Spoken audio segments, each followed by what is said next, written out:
comply. So, kung hindi sila mag-comply dun sa order, that's defiance. So, anong pwedeng gawin ng... Nasa sa kanila yon, pero nakalagay sa isang verbal or oral order bago kami nag-adjourn ay magsischedule ang presiding officer, sino man yon, ng impeachment court sa 20th Congress kapag ka nakapag-comply na ang Kamara at sa panig naman na sakdal ang defendant or respondent dito sa kasong ito sa pamamagitan ng pagsumite ng answer doon sa summons.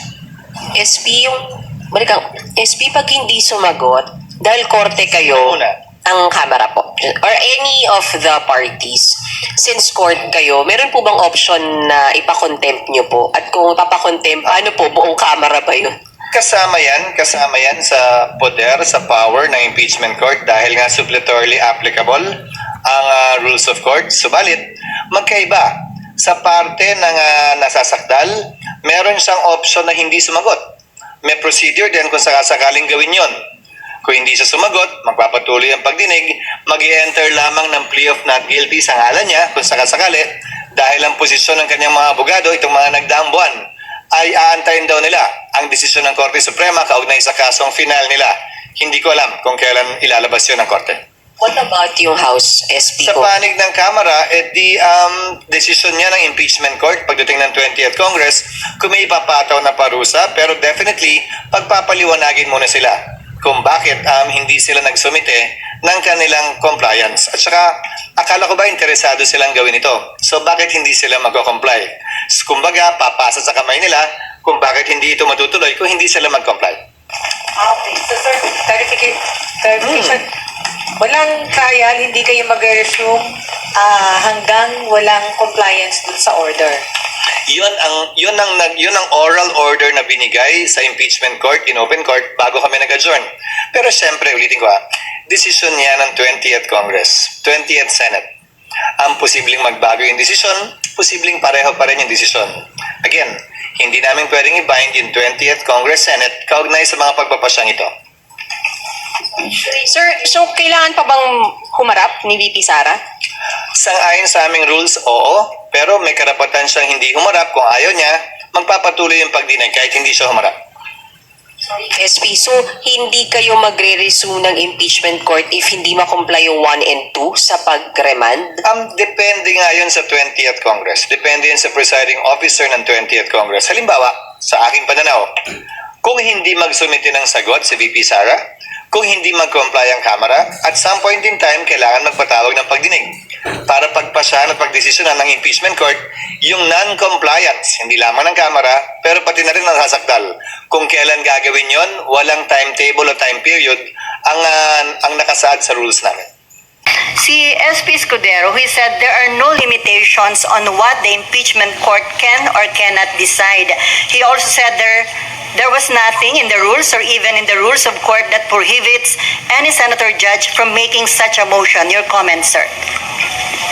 Merong limitations, especially, di ba nag-oath kami? Kung walang limitations, di wala ng oath, di ba?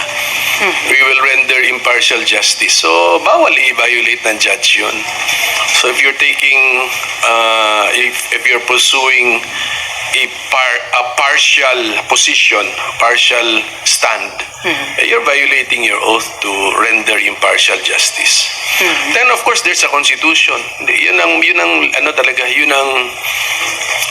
ang absolute rule na bawal anong tawag mo doon na i-violate.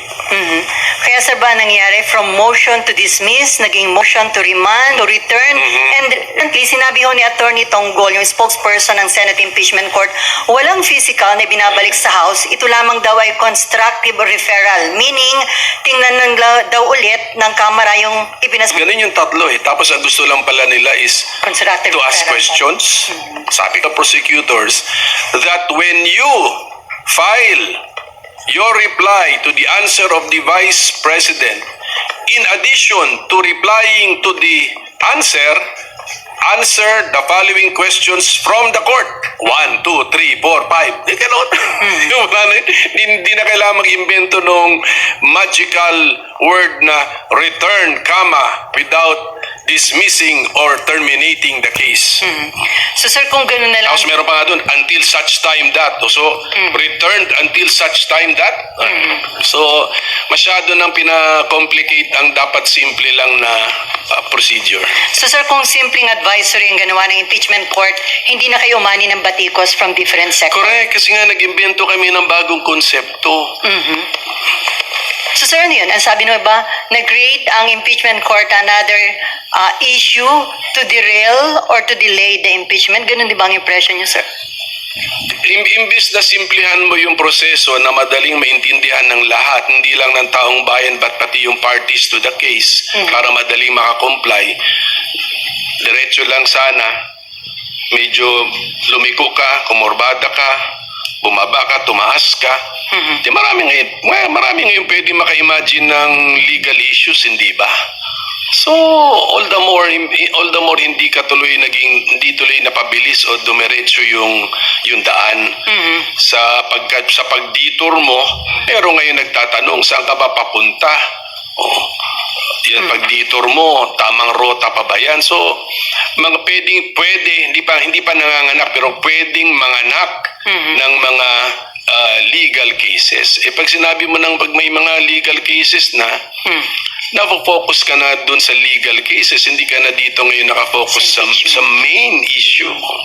So yun yung basic objection ko dun na kung ano man yung gustong ma-achieve nung complicated order nila, inventing the return principle, return to sender principle, na-achieve lang sana yun sa simple advisory to the House of House of Representatives panel of prosecutors. And don't worry dun sa 20th Congress House of Representatives kasi ang practice sa Amerika na nung pinasa nung 105th Congress sa 106th Congress yung kaso na impeachment, ang ginawa lang ng 106th Congress, nag-submit sila sa Senate impeachment sa Senate as the impeachment court ng panibagong listahan ng panel of prosecutors. So yun na yung manifestation that we will pursue the case. Mayroon kami bagong nominees o bagong names ng prosecutors. So simpleng gawin. So sir,